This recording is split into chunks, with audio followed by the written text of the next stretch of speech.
Un afectuoso saludo a todas y a todos los congresistas que forman parte de este segundo Congreso Internacional Nodos del Conocimiento.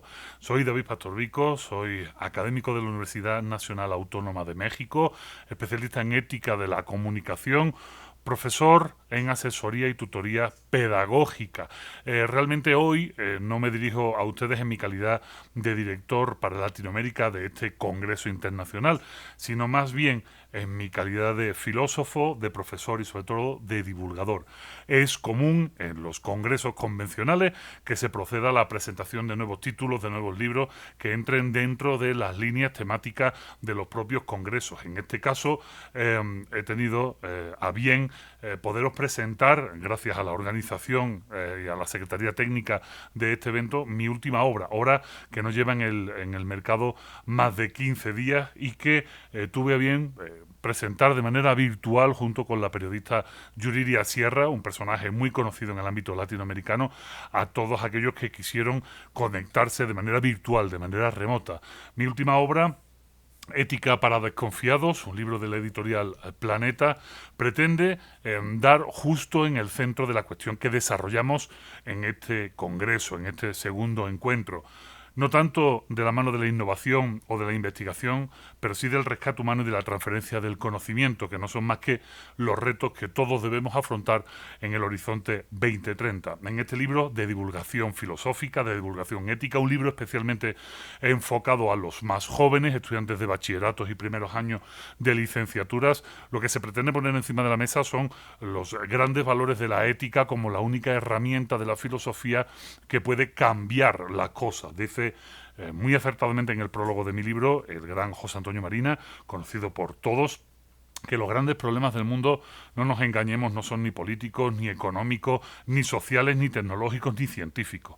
Los grandes problemas del mundo son éticos porque en ellos interviene la voluntad de querer solucionarlos, de querer cambiarlos. Y ahí es donde se debe de establecer la transferencia de conocimiento de todas las disciplinas al ámbito social, al ámbito común, para que la gente sepa cuáles son esas herramientas, no solo para cambiar el mundo, sino para que su tránsito por él sea lo mejor posible. No es gratuito, que la piedra fundamental y de inicio de la filosofía sea la famosa frase conócete a ti mismo, que en el fondo, cuando se desarrolla por autores como Platón o como Aristóteles, lo que busca al fin y al cabo no es el autoconocimiento per se, sino el autoconocimiento a ojos y en los ojos de los demás. La posibilidad de saber para qué eres bueno y así cambiar tu entorno, poder mejorar. Y el único propósito de mejorar la vida de los demás, que serían estos intentos que se están haciendo y rubricados en la Agenda 2030 para el desarrollo sostenible, el intento de que el mundo sea mejor no es simplemente para que vivamos mejor, sino para que seamos felices, que es al fin y al cabo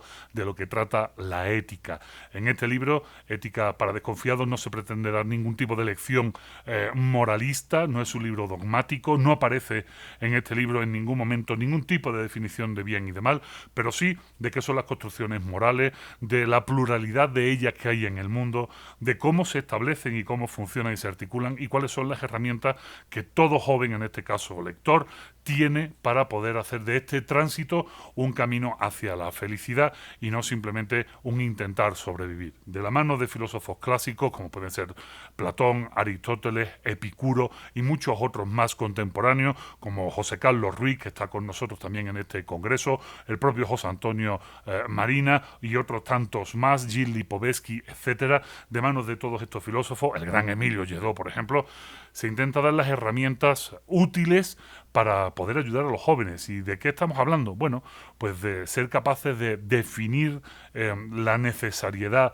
de no hacer este tránsito por el mundo solo, de tener amigos, de ser capaz de ser autosuficientes en el sentido no de conseguir lo que necesitas, sino de saber realmente qué es lo que necesitas y no poner metas allí donde no lo vas a lograr o no ser excesivamente reduccionista y simplista y sobre todo de entender qué es la libertad. Libertad como ejercicio de conocimiento, libertad como posibilidad de acción, libertad como nexo necesario para ser capaz de elegir y de decidir, que no son más que dos verbos importantísimos porque son la mediación que existe entre el mundo de la ética, que es el espacio de relación de los animales humanos, y el mundo de la moral, que es la normatividad vertical que debemos construir para erradicar las incertidumbres, la incertidumbre que siempre genera el vivir con los demás sin saber exactamente quiénes son, qué hacen y sin que ellos sepan también quiénes somos nosotros y qué hacemos.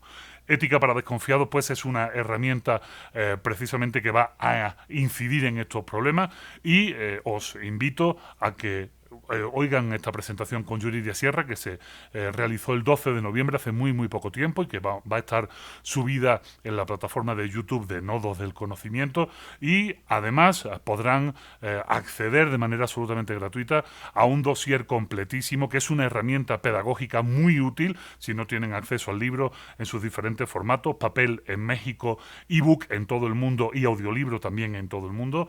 Esperemos que dentro de poco se cumplan las expectativas editoriales de que el libro baje a Centroamérica, pero todavía estamos en veremos.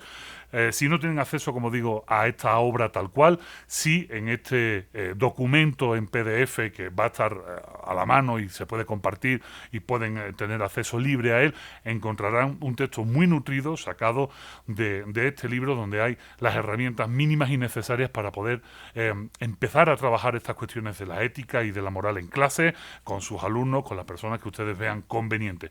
Así que sin más, doy paso a la presentación con Yuridia Sierra de Ética para Desconfiados y espero que les sea de mucho provecho. Bueno, hace cosa de 4 años o 5 lo conocí, y después de eso no he podido dejar no solamente de platicar con él, sino de leer absolutamente todo lo que me manda, todo lo que él escribe, todo lo que él reflexiona. Es de verdad una perdición intelectual la que tengo yo por este hombre. David Pastor Vico, que me acompaña aquí. Bueno, en realidad yo lo estoy acompañando a él porque estamos presentando su libro, Ética para Desconfiados, que pues está recién salidito del horno. Y sabes qué, David, solo hay un placer más grande que el de escucharte, que vaya que ya llevamos mucho tiempo compartiendo micrófonos y te he escuchado siempre de verdad completamente embelesada y maravillada por todo lo que tienes para decirnos y compartirnos. La conversación siempre es un placer contigo, David, pero solo hay un placer más grande que el de escucharte, y es el de leerte. Qué cosa que hayas hecho de esta ocasión, porque además no pudimos compartir espacio físico durante prácticamente ya 2 años. Estos últimos dos llevábamos ya juntos en radio haciendo de los martes filosóficos en la noche en Imagen Radio, martes de Vico, y era mi sección favorita de todos los martes, hasta que pues vino el coronavirus, y a nosotros dos no es que seamos especiales, en realidad al mundo entero nos puso en pausa, y esa pausa tú la aprovechaste de una manera extraordinaria, y fue, pues esto es producto justamente de esos prácticamente 365 días, poco más, 500 y tantos para ser exactos, que hoy tienen este producto final para ir, además de manera muy emergente y coyuntural, a la mesa, a la almohada, al autobús, al coche, de todas las personas que estamos metidos todos en la misma, la pandemia. Y justo desde un lugar que es tu especialidad, el lugar del pensamiento y la filosofía y el conocimiento, nos dotas de herramientas insustituibles para primero procesar todo lo que ya hemos vivido en estos ya casi 2 años, pero en realidad no es nada más para la pandemia, es toda una guía para la vida.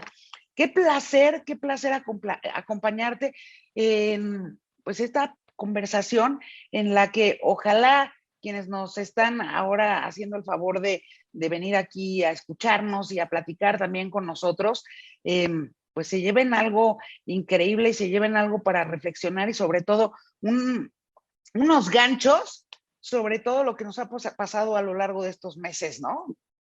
Felicidades, David. Mil gracias, Yuri. No sabes tanto me ilusiona estar compartiendo cuadro contigo ahora mismo, que estemos los dos aquí en este momento virtual, como hemos estado estos 2 años de suspensión física, en la que nos hemos convertido casi en seres unidimensionales, sin profundidad, en la que no hemos podido tocarnos, no hemos podido contagiarnos de la risa. Esto es algo terrible. El haber estado detrás de las pantallas ha hecho que de alguna manera nuestro grado de humanidad, no de conocimiento, pero sí de humanidad, sufra y que no podamos contagiarnos de cosas positivas, ¿no? Nos hemos contagiado de un bicho feo que vino, pero no hemos podido contagiar de la risa, de las emociones, porque estas se contagian cuando estamos cara a cara, ¿no? Realmente. Pero para mí es un placerazo. Amenazo ya desde este primer momento de esta presentación que tú y yo vamos a acabar sentados en una mesa delante de un auditorio con 1.000, 2.000, 3.000 o 4.000 personas, porque eso es necesario, lo necesitamos todos, pero bueno, a falta de pan, buenas son tortas, dicen por ahí en mi tierra, y además de esta manera podemos llegar a muchísima gente y hacer algo que normalmente quizás tampoco se pueda, ¿no? Y cuando estamos en radio, apenas si podemos ver algún tweet que alguien nos manda, en este caso, pues invitar a las 800 o 900 millones de personas que nos pueden estar viendo potencialmente ahora mismo a que se atrevan desde las diferentes redes sociales a escribir, a preguntar. Esas cosas que muchas veces uno se queda con las ganas de preguntar a los autores, pues ahora puede hacerlo, ¿no? Y vamos a ver si lo podemos contestar a alguien que pregunte, ¿escribes desnudo o escribes vestido? Este tipo de cosas, ¿no? Pero sí es un placer el poder compartir y sobre todo el que le metamos mano a este libro de una manera diferente, porque tú eres muy diferente en tus análisis.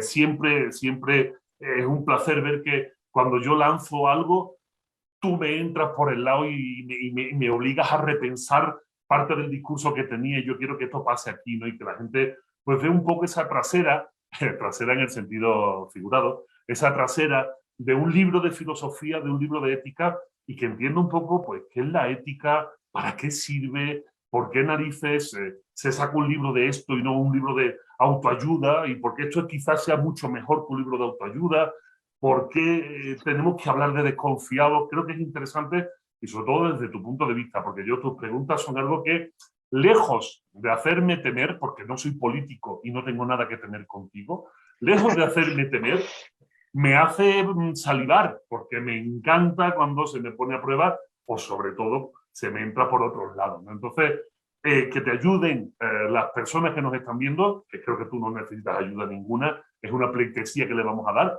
pero bueno, empecemos por donde te dé la gana. Oye, pues empecemos por el principio, la dedicatoria. Oh, añorado himnos. A himnos junto con, por supuesto,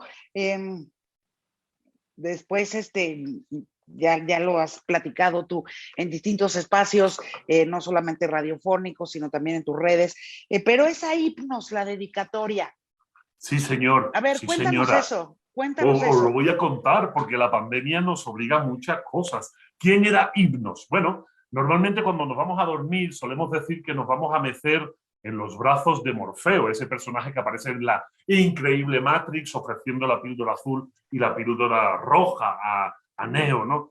Pero hay otro dios, para mí muchísimo más importante dentro del panteón griego, que es Himnos. Y Himnos resulta que es el dios de dormir. Mientras Morfeo es el dios del sueño, Himnos es el dios de dormir. Y esto tiene una explicación muy sencilla.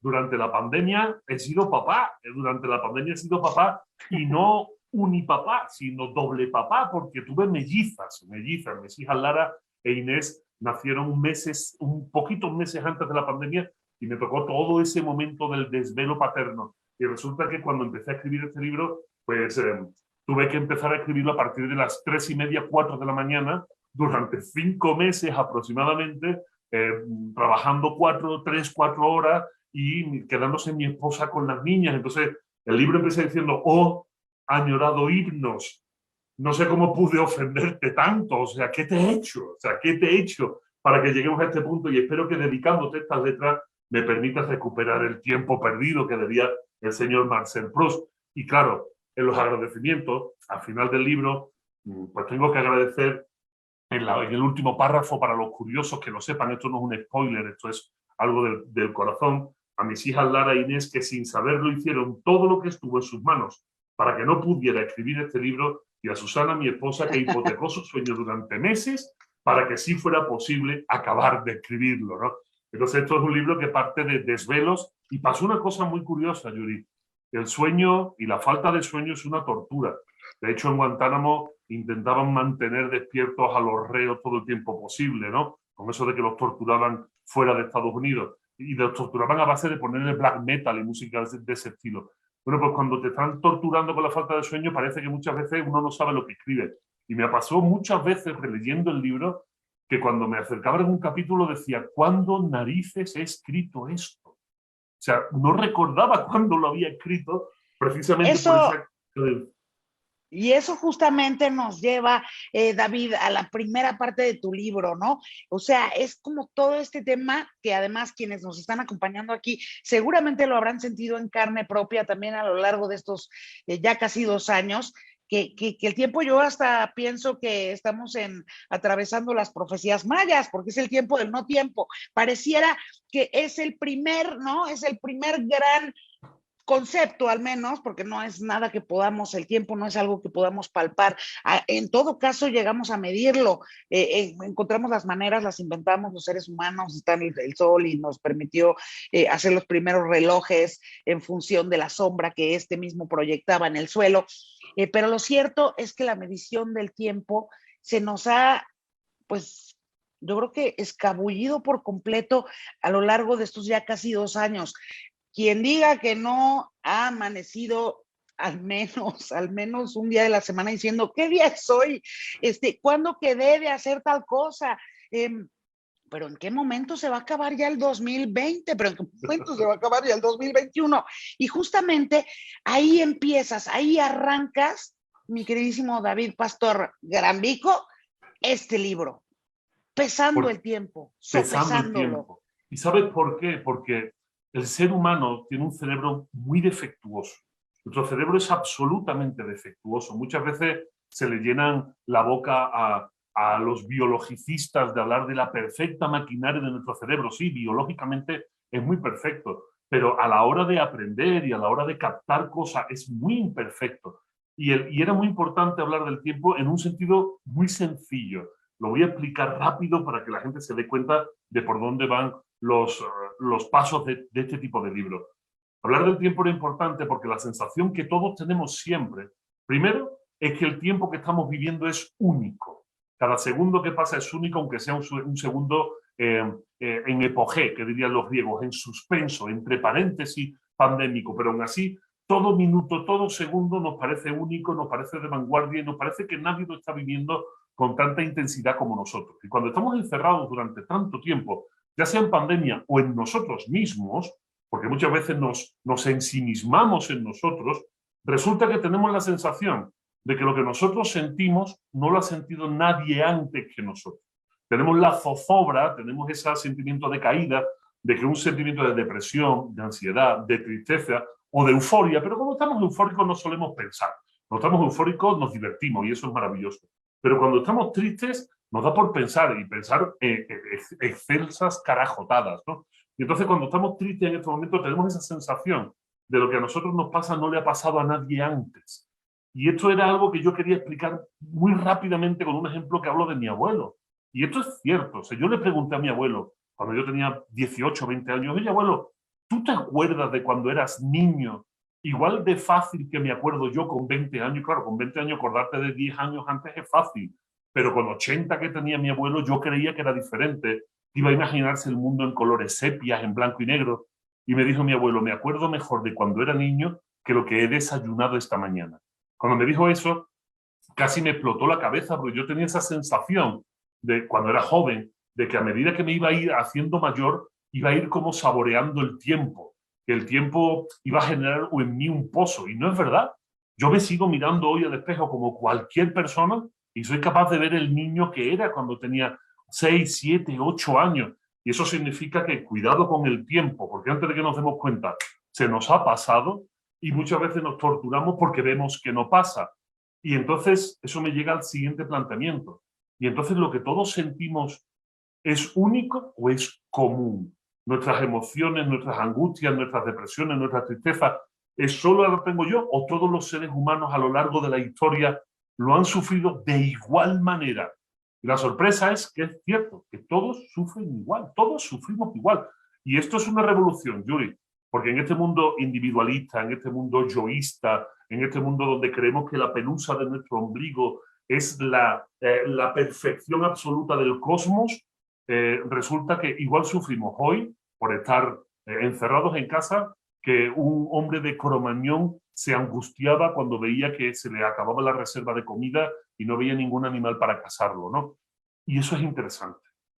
Pero justamente, y ahí es donde nos pones en perspectiva de una forma maravillosa, David, es la conciencia de lo que pasa a nivel individual, saber que el efecto espejo a nivel colectivo es absoluto, en ese momento adquiere una dimensión distinta, ¿no? Y eso es precisamente por lo que la filosofía y la ética son nuestros mejores aliados, sobre todo en contextos como el que atravesamos ahora, contextos de crisis, ¿no? Claro, es que en el momento en el que nos damos cuenta de que no estamos solos, esto es tan importante decir eso, que no estamos solos, que en el fondo nos aislamos, y no hablo físicamente, porque es obvio que hemos estado solos físicamente durante casi 2 años, porque nos hemos tenido que recluir, pero que ese sentimiento de soledad es común, que todos más o menos hemos actuado básicamente igual, huyendo de estas sensaciones, atracándonos de series en streaming, en HBO, en Amazon Prime, y hemos pasado fines de semana entero viéndonos Breaking Bad desde el primer capítulo hasta el último, ¿sabes? Y después hemos reiniciado. Pero nos damos cuenta que en el fondo todas estas sensaciones son comunes y son universales. De repente uno empieza a darle vuelta a la cabeza y decir, bueno, ¿y entonces por qué penamos tanto? ¿No hay alguien que haya solucionado esto? Y claro, la mirada del otro es la mirada de la filosofía en los últimos 2500 años. El plantearse un libro de ética era replantearse cosas que todos creemos saber, pero que en el fondo todavía no nos habían explicado suficientemente bien, que creo que es el arranque de la filosofía en mi libro, ¿no? Cuando arranco, realmente cuando enciendo la máquina de la ética y la echo a andar, lo primero que hago es plantearle al lector, ¿sabes realmente qué significa conócete a ti mismo? ¿Tienes idea realmente de qué es esa frase que te la puedes encontrar en una galletita de la suerte, en un gimnasio de estos que va la gente a hacer una serie de cositas y después sale corriendo a su casa? ¿Sabes realmente qué significa? Y me di cuenta de que la gente no lo sabía, de que la gente no sabía qué significa conócete a ti mismo, ni qué significa, ni la trascendencia que tiene en todo el pensamiento contemporáneo y clásico, ¿no? Conócete a ti mismo, y me adelanto y lo cuento para que la gente ya empiece a aplastarse en su silla y que se lo quiera tatuar en latín en el pecho. Conócete a ti mismo significa conócete a ti mismo en virtud de los demás. Busca en los demás para ver para qué eres bueno. ¿Cómo puedes ayudar a los demás? Me acuerdo, Vico, que tú y yo platicábamos de estos temas muy al comienzo de la pandemia, cuando estaba, digamos, en llamas el debate en México, ¿no? En un par de países como México también, si el cubrebocas servía o no servía para algo. En realidad, el tema pasaba por la ética, ¿no? Y tú y yo lo platicamos en varios martes, ¿no? Con noticias tremendas, acompañando o dando pie, y nosotros con una incredulidad absoluta, decir, ¿cómo están haciendo un llamado a no utilizar el cubrebocas, a esperar a ver si se confirma o no se confirma su efectividad, cuando es la vida de no nada más la mía, sino la de todos nosotros la que puede estar en juego? Si esa es la que estamos obligados, todos, todas y todes, no nada más a cuidar la propia, sino a cuidar la del entorno, ¿no? Por ahí pasa la ética, y eso justamente no solamente sobre eso, pero sobre esa conciencia colectiva también es, digamos, la médula misma de este libro, ¿no? Y de hecho, los programas que hicimos muy al principio son los que trazaron la línea rectora de este libro, porque yo estaba buscando los amarres necesarios para poder hacerlo. Acuérdate, y qué bueno que estemos haciendo tú y yo esto ahora mismo, porque ni tú me vas a dejar mentir, ni yo voy a dejar que pasemos por encima de la verdad, que uno de los primeros programas que hicimos en pandemia, yo explicaba, y le explicaba a todo el mundo, el enorme problema que teníamos en toda Latinoamérica y en todo el mundo con la crisis de confianza interpersonal. Yo les explicaba a nuestros oyentes de imagen que cuando una población no confía los unos en los otros, que confiar, como bien digo en el libro, y por eso es ética para desconfiados, confiar es saber que el otro va a hacer lo que tú esperas que haga, y entonces puedes saber a qué atenerte socialmente, puedes saber que tu vecino va a actuar correctamente, que el cuidador de tus hijos los va a cuidar, que tu médico va a ser capaz de diagnosticarte, que el chofer te lleva de un sitio a otro. Todo eso es confiar, es saber que la otra persona va a hacer su parte del juego social, ¿no? Cuando tenemos crisis de confianza, y decíamos en radio hace 2 años, tenemos una crisis de confianza interpersonal brutal en Latinoamérica. Estamos en México entre el 14 y el 18% de confianza, o sea, un 82 o un 84 o un 86% de población que no confía los unos en los otros. Decíamos en tu programa, no vamos a salir bien parados de esta crisis.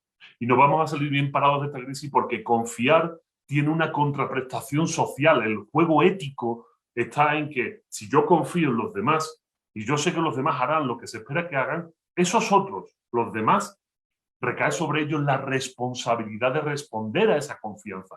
Porque eso es la responsabilidad, es responder a la confianza.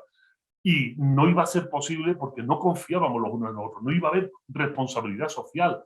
Y decían los políticos, responsabilidad individual, eso no existe. Lo que existe es la responsabilidad social. Y si no confiamos en los demás, ¿para qué vamos a usar cubrebocas? Porque no nos sentimos responsables de nuestras acciones. Y esto se iba a alargar, y lo dijimos como pájaros de mal agüero. Y lo dijimos, esto se va a alargar y nos va a pesar muchísimo. Por eso era tan necesario escribir este libro. Y sin embargo, hoy, a ver, y a manera de bote pronto, el día de hoy podríamos decir, tanto tú como yo, que la parte de responsabilidad individual se ha convertido también en responsabilidad social y colectiva en el momento en que prácticamente todos los mexicanos y mexicanas que han estado en condiciones de hacerlo han acudido a vacunarse, por ejemplo, ¿no? Esa es una buena noticia, por ejemplo. Es una muy buena noticia porque en el fondo lo que ha pasado es que todos sabiendo que por nuestra parte, por nuestras acciones, cubrebocas, lavarnos las manos, distancia de seguridad, por nuestra parte no lo íbamos a conseguir. En cuando ha aparecido la solución a la novela, o sea, ha aparecido el momento de, que yo lo llamo Deus ex machina, o sea, ese momento en el que aparece la ciencia y dice, tengo la solución, en ese momento hemos salido todos corriendo diciendo, dame por favor la solución, porque no podemos confiar en la responsabilidad social de la acción. Sí podemos, y en ese caso todos hemos sido responsables a nivel personal de salir corriendo a ponernos las vacunas. Claro, esto tiene una contrapartida positiva de que hemos sido capaces de minimizar los daños, pero ¿sabes qué pasa? Que como no tenemos información suficiente y no la queremos, porque es una de las cosas que digo en el libro, la falta de confianza también es la falta de pensamiento crítico, es la falta de desarrollar un pensamiento hábil, porque desde la soledad no somos capaces de pensar críticamente. Para pensar críticamente necesitamos el contacto con los demás, aprender de los demás, y no aprendemos de quien no confiamos. Esto es un gran problema del animal humano. No nos damos cuenta de que esta enfermedad, como cualquier otra, va a permanecer mucho tiempo entre nosotros. De que seguramente dentro de unos meses descubriremos que algunas de las vacunas que nos han puesto han perdido efectividad y hay que volvérselas a poner. De que no debemos de olvidarnos de las mismas medidas que nos han dicho constantemente. Y por eso ahora mismo, en Europa, están en la 5ª ola. Porque aunque todo el mundo, un gran número de personas están vacunadas, como nos hemos dejado nuestra responsabilidad en manos de la ciencia y de la vacuna, y hemos empezado a quitarnos los cubrebocas en público y a llenar espacios sin las medidas necesarias, pues volvemos a subirnos en una ola. Y es precisamente porque la responsabilidad social no se ha trabajado. A mí me duele, Yuri, que los políticos de todo el mundo hablen de responsabilidad cuando son un ejemplo paradigmático de todo lo contrario. Entonces, claro, no dejan de ser parte de la población. Y si estamos en una población muy desconfiada y muy irresponsable, ¿cómo son nuestros políticos? Absolutamente desconfiados y absolutamente irresponsables. Entonces, claro, esto necesita de mucha educación, pero no teníamos el tiempo. Lo decíamos en la tele, en la radio, no hay tiempo de pedagogía. Necesitamos la ciencia. Qué bueno que estamos donde estamos, pero no privemos a nuestros hijos y a los jóvenes de acercarse y entender qué es lo que ha pasado y ponerle solución. Te haces preguntas muy interesantes a propósito de esto en este libro, David. Porque además pues nos mete en un laberinto absoluto, ¿no? Es decir, en el momento en el que decimos, bueno, están las vacunas, voy a ponérmela, quizás sí, porque estoy confiando en la ciencia y ahí estoy depositando eh, la mucha o poca responsabilidad individual y social y colectiva que pueda yo tener, nos mete en laberintos ajá, pero lo decidiste tú y no es por abonar al discurso, jamás haría algo parecido, por abonar al discurso de los antivacunas, ¿no? Por ejemplo, pero te preguntas, porque estás obligado a hacerlo, tú eres un filósofo, ¿existe realmente la libertad? Es decir, nos lanzas también preguntas que son muy provocadoras desde el pensamiento, ¿no? O sea, y eso, este tipo de temas y de preguntas estamos no nada más en un contexto como el que atravesamos, sino en todos los contextos estamos obligados a hacérnoslas, siempre. Fíjate, esa pregunta, y ahora creo que podemos dar mucha dimensión a quien nos esté escuchando y les lanzamos que hagan preguntas. Fíjate, cuando hablamos de cuestiones como la libertad, el deber, la confianza, la responsabilidad, la elección, estas son las preguntas de la ética. ¿Qué es la ética? La ética no es más que el espacio de relación de los animales humanos. Siempre lo digo, el modo en el que nos relacionamos. Pero sin embargo, tenemos que tener en cuenta una cosa muy importante. Fíjate, Yul, hace poco fue el G20. En el G20 estaban poniendo encima de la mesa las cuestiones del cambio climático, mal eligiendo una temperatura. A mí se me hizo el hígado polvo cuando escuché que decían, hemos decidido que la temperatura solo va a subir 1,5 puntos, ¿no? Como si tuviésemos un termostato y fuésemos capaces de programar cuánto va a subir la temperatura del planeta, ¿no? O sea, una estupidez de tamaño brutal. Y siempre que pensamos en los grandes problemas del mundo, decimos, los grandes problemas del mundo son económicos, políticos. No es verdad. Todos los problemas del mundo, todos los que de verdad nos afectan, como el cambio climático, la violencia de género, las diferencias norte-sur, la distribución de la riqueza, acabar con el hambre, con la guerra, son problemas éticos. Todos son problemas éticos. La gente no lo entiende y siempre mira hacia otro lado. ¿Sabes por qué son problemas éticos? Porque dependen de la voluntad del pueblo, de la gente. Depende del uso que hagamos de la libertad y de nuestro deber y de nuestras obligaciones. Depende de las elecciones de vida que hagamos. Todos los problemas, esos grandes problemas, que son los que nos pueden asegurar el futuro en el planeta y el futuro de nuestra especie, no son ni políticos, ni científicos, ni tecnológicos, son éticos. Y sin embargo la gente no lo sabe. Y nos enfocan a otro sitio y nos hacen mirar para otro lado. Y nosotros, tú y yo más que tú, estamos podridos. Nosotros estamos podridos. Nosotros ya somos una generación que vamos de salida y que nos va a costar trabajo cambiar, Yuri. En ese sentido, no deja de llamar la atención, Vico, y corrígeme si me equivoco, pero no deja de llamar la atención que justamente hablando de liderazgos políticos, sin depositar exclusivamente en los políticos la responsabilidad, porque, Claro. por ejemplo, hablando de nuestro planeta, la verdad es que todos tenemos nuestro granito de arena que aportar, ¿no? En el cuidado de la única casa que tenemos, el planeta Tierra. Todos tenemos nuestro granito que aportar, pero no deja de llamar la atención que justamente aquellos que toman o dejan de tomar las decisiones, en realidad pues es una generación que ya va de salida, biológicamente hablando, o sea, que seguramente podrían, no es que se le desee a nadie, pero es la ley de la vida, o sea, van a morir mucho antes que los chiquitos que ahora se están manifestando en Glasgow en las semanas anteriores, pero justamente este tipo de también de angustias, porque lo son, y son muy distintas las angustias que atraviesa alguien que va a cumplir o está por cumplir o acaba de cumplir 69 años, a alguien que tiene 17 y que su vida por delante la puede ver hipotecada, si no es que finiquitada, ¿no? Y en ese sentido, también en este libro, en Ética para Desconfiados, la verdad es que aborda así de una manera increíble, fuera de serie, este dolor y este miedo que nos abordan a todos los seres humanos, independientemente de nuestras edades y de nuestro género y de nuestra condición social, racial, socioeconómica, etcétera. ¿Por qué? Porque justamente lo decías al principio de esta conversación, en realidad todos sentimos de la misma manera, ¿eh? Y el miedo se siente igual en la piel que sea.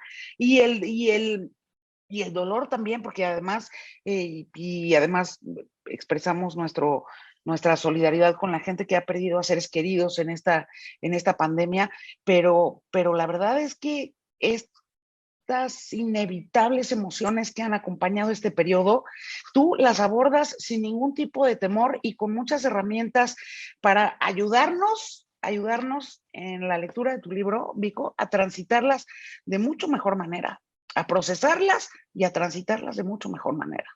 Es que lo que intento en este libro es enseñarle al que se acerque, a que siendo nuestros dolores comunes e iguales, y habiéndose sentido de la misma manera históricamente, ya había unos señores y unas señoras, son las grandes olvidadas de la historia, pero que están ahí presentes y que yo intento incluirlas todas las veces que puedo, que ya hablaron y dieron soluciones a esos pesares. Y eso es importante. Cuando hablamos de ética, nadie sabe, excepto lo que nos dedicamos a esto, que la ética es la parte de la filosofía más útil, la más práctica, la que nos da consejos reales. La metafísica quizás no, la lógica en algunos aspectos, la estética siempre es variable, pero la ética es una herramienta filosófica que nos ayuda realmente, nos da herramientas. ¿Y esas herramientas cuáles son? Pues las propias del género humano. Decía Epicuro, que yo lo utilizo como una gran muleta en este libro para que me ayude. Decía Epicuro una frase maravillosa, Yuri, que no la he puesto en el libro por una razón, porque no sé si la decía él o me la inventé yo pensando en él. Entonces, como no quiero problemas con derechos de autor, yo siempre digo que es de Epicuro, y si alguien me dice lo contrario... Porque no vaya a venir su descendencia y te demande, Vico. Imagínate, después de 2300 años, imagínate lo que habría que pagar, ¿no?, de derechos de autor, ¿no? Entonces la frase que se le dice a Epicuro es: una comida en soledad, o sea, cuando comes solo, es una oportunidad desperdiciada para ser feliz. Cuando esa frase te taladra en la cabeza, te das cuenta de que este cabrón tenía muchísima razón. Epicuro te dice: la sociedad provoca dolor. De hecho, mal llamamos hedonista a Epicuro, que era un señor que no era un hedonista, él no buscaba el placer, él buscaba huir del dolor. Es muy diferente. Pues es muy diferente huir del dolor. Y nos dice Epicuro, y lo digo en el libro y además lo actualizo para que la gente lo sepa, nos dice Epicuro: hay herramientas para huir del dolor. Y la primera herramienta para huir del dolor, agárrense todo lo que nos están escuchando y los más jóvenes, es tener amigos, es no estar solos. Y tener amigos para mucha gente es como, bueno, sí, algo subsidiario, ¿no? La vida es tan frenética, además desconfiamos tanto, todo el mundo se te acerca a ti por algún interés. Es un pensamiento absolutamente individualista porque nos hace creer que la mierda que tenemos en las tripas es oro y todo el mundo la desea, ¿no? Cuando en el fondo todos somos igual de miserables y todos somos igual de poca cosa, ¿no? Y sin embargo vemos a los amigos a los que se nos acercan con miedo, ¿no? Epicuro dice, no, rodéate de amigos, ten amigos, porque estos amigos se convierten en la forma de sobrellevar los problemas mejor. Y a pesar de la pandemia, aquellos que hemos tenido la suerte inmensa de tener a nuestros amigos a un WhatsApp, a una llamada de teléfono, a una videoconferencia, lo hemos llevado muchísimo mejor que aquellos que no lo dicen. Y sin embargo el discurso es, no, siempre que digo esto, y lo digo en el libro, siempre que he dicho esto, y lo he dicho en la radio, en mi conferencia, aparecen los haters de Twitter diciendo imbecilidades del calibre, es que yo no tengo amigos, soy feliz. Y una mierda para ti, perdonen ustedes, pero no puedes decir eso. Eso es imposible. El que no tiene amigos no puede ser feliz, radicalmente. Y si dices que no te han hecho falta los amigos, es que nunca los has tenido, porque decía el poeta sobre el amor, esto es el amor. Quien lo probó, lo sabe. Y en el caso de la amistad es exactamente igual.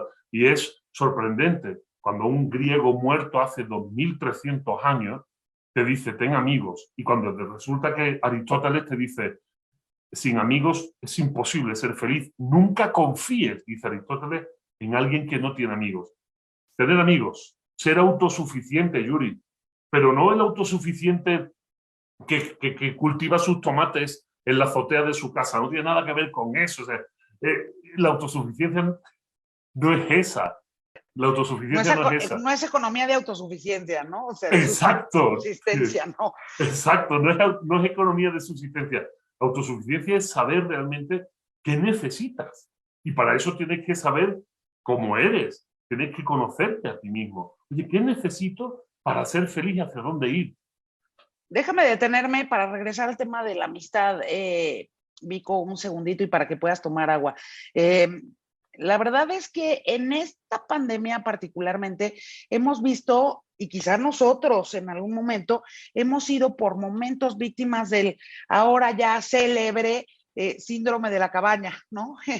De las personas que de repente, pues porque tuvieron o tuvimos que quedarnos en casa durante todos estos días para ponernos a salvo y poner a salvo a los demás. En el caso de México nunca fue obligatorio, pero en un país como el tuyo, de origen, en España, fue obligatorio durante muchísimos meses, al principio de la pandemia, el confinamiento obligatorio. En fin, las medidas que se han tomado en muchos países han sido distintas, pero de repente vemos a muchísima gente de todas las edades con mucho temor a salir de su casa, abandonar sus cuatro paredes. ¿Cómo se hace eso compatible con este consejo enorme, coincido contigo que es el mejor de todos, de procurar cultivar y alimentar la amistad quizá como primerísimo mecanismo de defensa ante los momentos adversos de la vida? Ojo, no nada más la pandemia, sino cualquier momento adverso que se te presente. No hay como esos hermanos que elegiste y que te eligieron a lo largo de la vida, ¿no? Y precisamente hay algo que a mí siempre me ha dado vueltas a la cabeza a ese respecto. Si tienes miedo a salir, no te preocupes. Abre las puertas de tu casa. Ese consejo es brutal. ¿Por qué nadie nos lo ha dicho? ¿Por qué nadie nos invita a eso?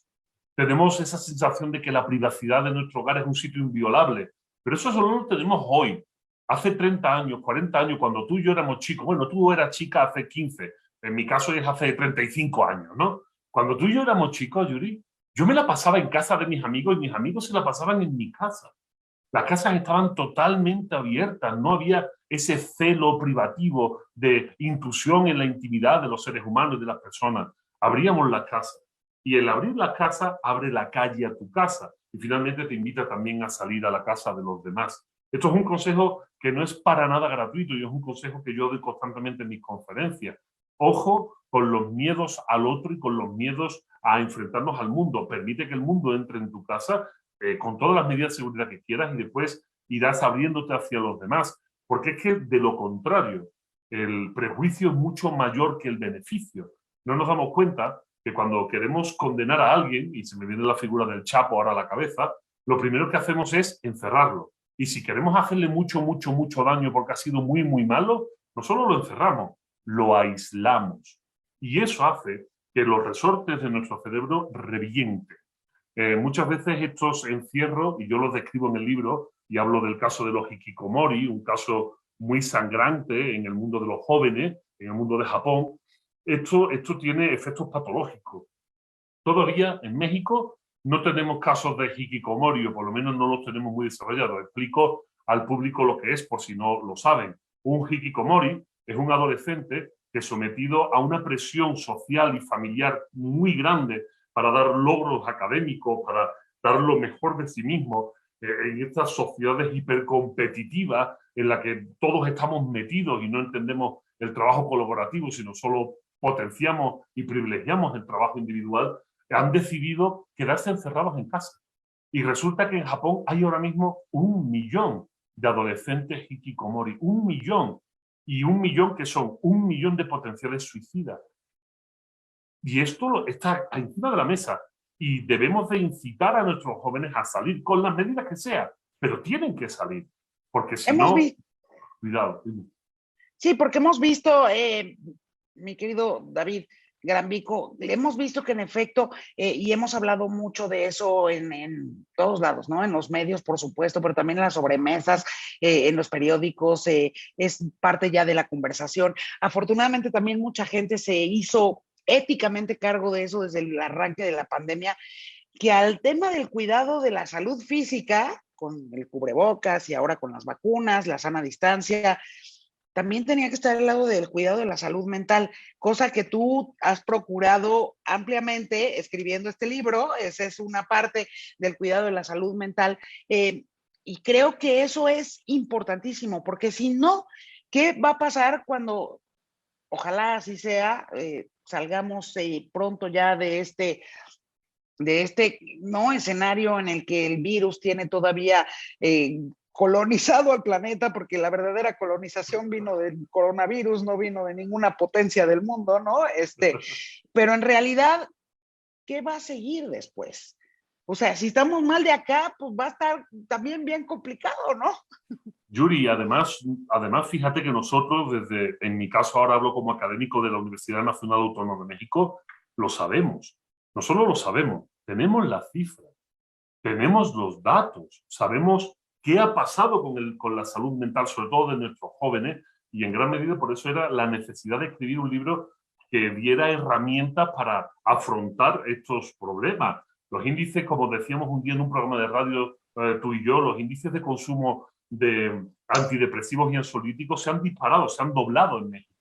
Igual que el consumo del alcohol se ha doblado, se ha triplicado, pero también los problemas relacionados con la ansiedad y la depresión se han doblado y en nuestros jóvenes también. Ya lo estábamos arrastramos una cifra muy alta, pero los datos que tenemos, que ya saldrán públicos, que un día tú y yo vamos a trabajar en radio para hacerlos públicos, esos datos son muy fuertes, son muy amplios, se han duplicado bastante, más que duplicarse. Y esto tiene unas consecuencias y es necesario desde ya trabajar en las escuelas, en los bachilleratos, en las universidades, en los ámbitos públicos, en los ámbitos vecinales sobre la salud mental, porque nos da miedo. Creemos que es una cuestión de locos. No, no, para nada. Los primeros en diagnosticarse ansiedad, como explico en el libro, fueron aquellos griegos que vivían justo en el momento de Alejandro Magno. Esto lo cuento fácilmente en el libro para que la gente entienda que la ansiedad nos ha acompañado a lo largo de la historia, que la depresión nos ha acompañado a lo largo de la historia y que solo la ética es la que nos da esa solución preventiva para no tener que acabar en un psicólogo. Yo siempre digo que un buen libro de filosofía, o en este caso un libro de ética, aleja a los psicólogos de ti, aleja a los psiquiatras, a los curas, aleja a los coaching ontológicos y acerca a los amigos. La ética acerca a los seres humanos y esto es una revolución y además es hasta barato, Yuri. Oye, nos están mandando unas preguntas, David, y algunos comentarios en el live que estamos teniendo aquí junto con todos nuestros amigos de Planeta. Rodrigo Ortiz, desde Facebook, Planeta de Libros, pregunta lo siguiente: ¿se puede ser ético al desconfiar de todo y de todos? Mira, esto es muy importante. La ética, como decía, es el modo de relación de los animales humanos. La ética no es ni positiva ni negativa. La ética es o no es, en el sentido de que cada vez que dos humanos se encuentren en algún sitio, en ese momento se establece una relación ética. Así que, incluso desconfiando, estamos actuando dentro de un espacio ético. Esto es muy importante entenderlo porque es la diferencia entre ética y moral. Sin embargo, cuando hablamos de moral, lo que estamos hablando son de las reglas que a lo largo de la historia todas las culturas han tenido que desarrollar para poder evitar lo que hablábamos, para poder evitar la incertidumbre, el no saber qué va a hacer el otro a ciencia cierta.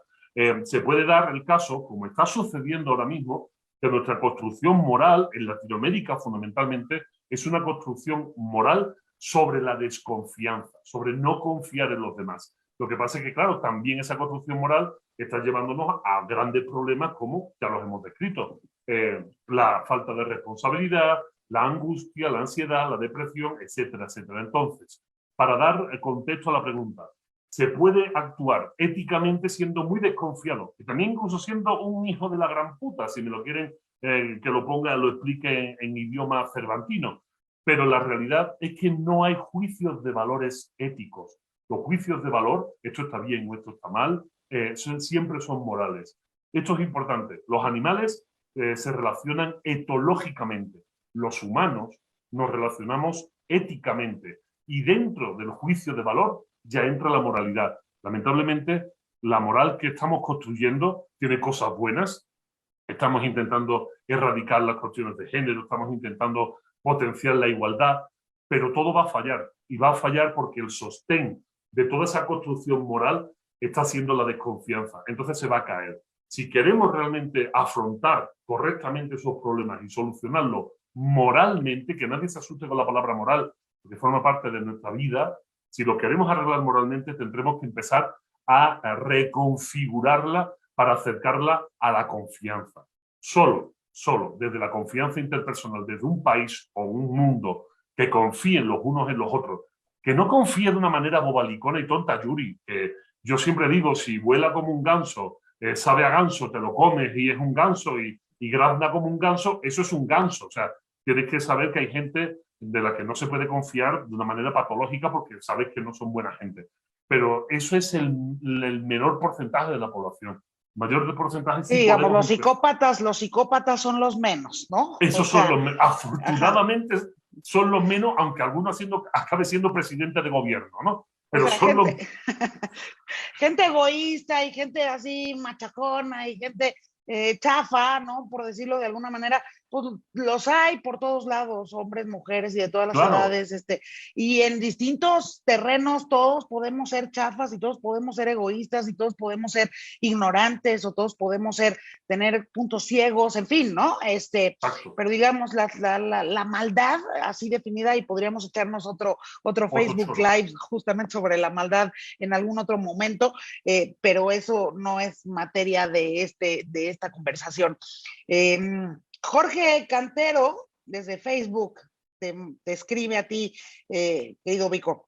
Dice, querido amigo, qué gusto verte, una maravilla de libro, una vida de servicio, de ser útil, es maravilloso. Este es un mensaje para ti. Luego, Alejandra López, desde Planeta de Libros, México. ¿Hay una ética para desconfiados? ¿La hay realmente? Eso por un lado. Y luego pregunta, además, ¿cuál es la diferencia con la ética de los desconfiados? Bueno, pues realmente, como te decía, cuando hablamos de ética y le ponemos un sufijo o un adjetivo, lo convertimos en moral. Cuando hablamos de la ética de la virtud, la ética religiosa, la ética del deber, que son diferentes aspectos éticos a lo largo de la historia, en el fondo ninguno es una ética, todos son morales, son construcciones morales. Esto es muy importante, ¿no? Hacer esta definición. Por supuesto que hay una moral de los desconfiados, pero la moral de los desconfiados, y ahí voy a unirlo con un tema del libro, la moral de los desconfiados es una moral idiota. Y esto es muy importante explicarlo. ¿Qué es un idiota? Los griegos lo definieron perfectamente. Idiota es aquella persona que solo se preocupa de sus propios problemas, pero que no se preocupa de los problemas de los demás, de los problemas de lo público. Esa era la definición de idiota para los griegos. Para los griegos, un idiota era una persona que no era útil, porque la utilidad realmente está en que hagamos entre todos un mundo mejor, una ciudad mejor, un sitio mejor para vivir. Y los idiotas que solo se preocupan de sí mismos no nos sirven. Luego, claro que hay una moral de los desconfiados, de los idiotas en este caso, pero no sirven. De hecho, no sirve para que vivamos mejor. De hecho, y esto es muy importante y quiero decirlo antes de reventar, de hecho, esa moral desconfiada es la que nos ha llevado a los problemas que hoy nos encontramos. Y fíjate, Yuri, tú lo has dicho, pero quiero decir, sé que hay jóvenes escuchándonos.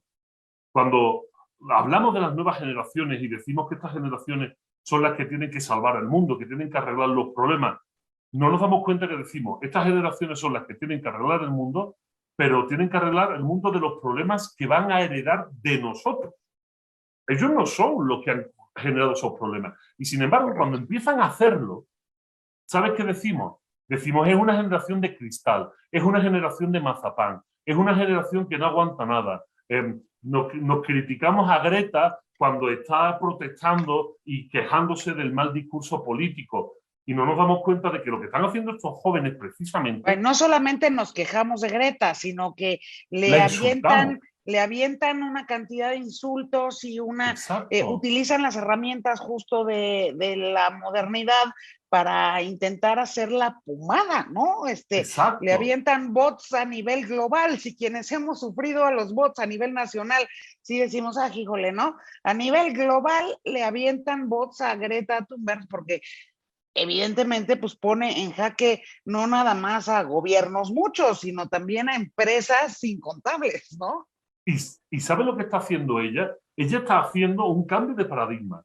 Ella está haciendo algo diferente a lo que, a lo que hemos hecho nosotros, que es lo que nos ha llevado a esta situación. Entonces queremos que cambien el mundo, pero haciendo las mismas estupideces que nosotros hemos hecho y que ha provocado que el mundo esté como esté. El problema lo tenemos nosotros. El problema, por eso yo decía, estamos podridos. El problema lo tenemos nosotros, que no nos damos cuenta de que se necesita un cambio de paradigma del que nosotros no vamos a poder participar porque ya no somos capaces de cambiar nuestra forma de entender el mundo. Y ese cambio de paradigma es un cambio de moralidad. Y el cambio de moralidad debe de pasar de un criterio del yo al nosotros, de pensar no solo en nosotros, sino en yo como individuo, sino en todos como comunidad. Ahí es donde están los jóvenes intentando cambiar esto. Lo que acabas de decir me da pie para la siguiente pregunta. Mónica Rodríguez desde Facebook en Planeta Libros pregunta, ¿por qué en algunas situaciones sí podemos actuar como colectivo y para otras cosas somos absolutamente egoístas? Por el palo. A ver, lo voy a explicar fácil. Por el palo, o sea, el palo, el garrote, el miedo. Cuando actuamos de manera colectiva inmediatamente, es que tenemos un palo encima de la cabeza que nos da miedo. Cuando de repente hay un terremoto aquí en la Ciudad de México y salimos todos a la calle, nos vemos la cara a todo el mundo. Esto es muy importante. En el terremoto del 2017, cuando tembló la ciudad, todos salimos a la calle y todos nos encontramos inmediatamente en la calle. Se suspendió el tráfico rodado, la gente tenía que ir andando de un sitio a otro y nos veíamos las caras. Y en ese momento, al vernos las caras y ver el miedo y ver el pánico, se despertó lo lógico de los seres humanos, la empatía, la solidaridad. Cuando aparece la amenaza, inmediatamente la amenaza real, tan real como que tembló la tierra y nos aterrorizamos todos. Al verlo todos juntos en la calle, inmediatamente se despertó la empatía, la solidaridad, empezamos a trabajar.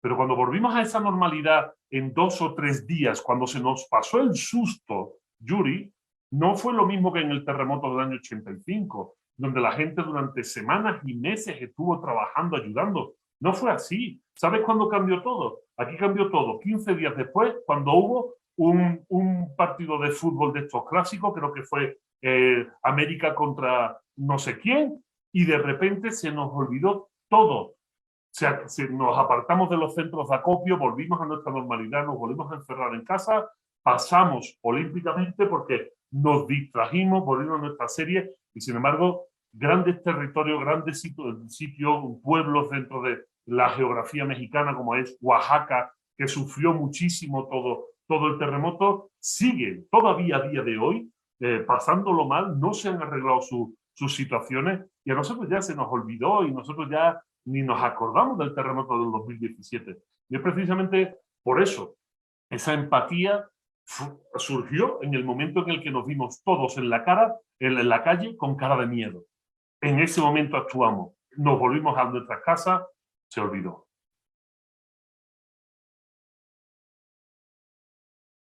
¿Qué habrá sido lo que cambió entre el 85 y el 2017? ¿Por qué en efecto la gente en general pudo regresar o reconstruir su normalidad con muchísima más velocidad de lo que fue en aquel entonces?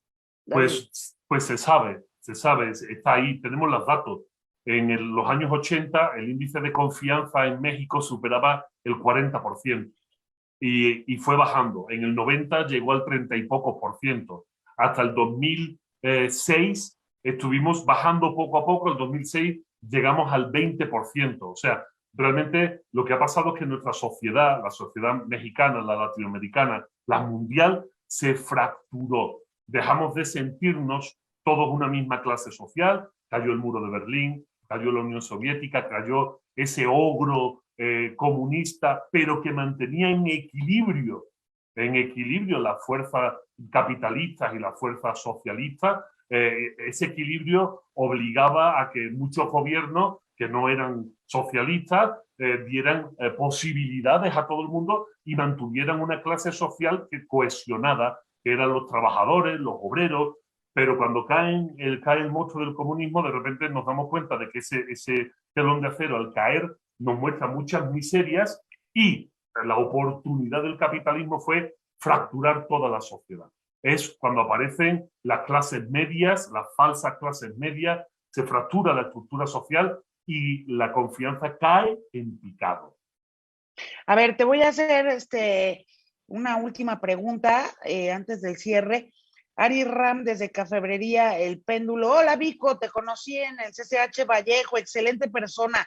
Después de una crisis de confianza como la que pues estamos atravesando, ¿qué sigue? ¿En qué desemboca? Y yo voy a añadir, ahora sí que de mi ronco pecho, Vico, a la pregunta de Ari, si estos momentos en el planeta, no nada más en países latinoamericanos como México, Argentina, Brasil, en donde estamos viendo contextos altamente además polarizados, ¿no? Estados Unidos es la misma cosa, y si nos asomamos a Europa, nos vamos a encontrar realidades muy similares, es decir, en donde los discursos polarizantes se han convertido pues en la moneda de cambio y de venta electoral de prácticamente todas las democracias de Occidente hoy en día. Pues de estas realidades polarizadas, en efecto, no hacen más que ir pulverizando la confianza de los unos en los otros, ¿no? Si antes, en el 85, como bien mencionabas, pues nos veíamos a la calle, nos queríamos, nos abrazábamos, y en efecto y ahí sí creo que las nuevas generaciones han hecho grandes cosas para visibilizar, traer sobre la mesa muchos temas pendientes para la construcción de igualdad, no nada más de género, sino también de clase y por supuesto intentar como desde el discurso de los derechos humanos abonar a que estemos todos en un piso muchísimo más parejo, pero lo cierto es que la sociedad estamos polarizadas y por lo tanto, pues ya hay mucha más desconfianza ahora entre los individuos, ¿no? Y es que todavía no nos damos cuenta de lo que eso significa a medio plazo, porque estamos metidos en un discurso de la inmediatez. Lo que decía justo al principio, vivir cada segundo nos hace creer que lo que nos está pasando nunca ha pasado antes, y además es más importante que nada, y también nos impide ver a medio plazo. Necesitamos refundir estos conceptos de la confianza, necesitamos refundir ciertos aspectos de la moral que no son los necesarios para lo que está por venir. Y lo que está por venir, Yuri, son grandes retos en los que ni tú ni yo vamos a participar. Y eso es algo que creo que debemos de estar constantemente abonando, y este libro trabaja muchísimo.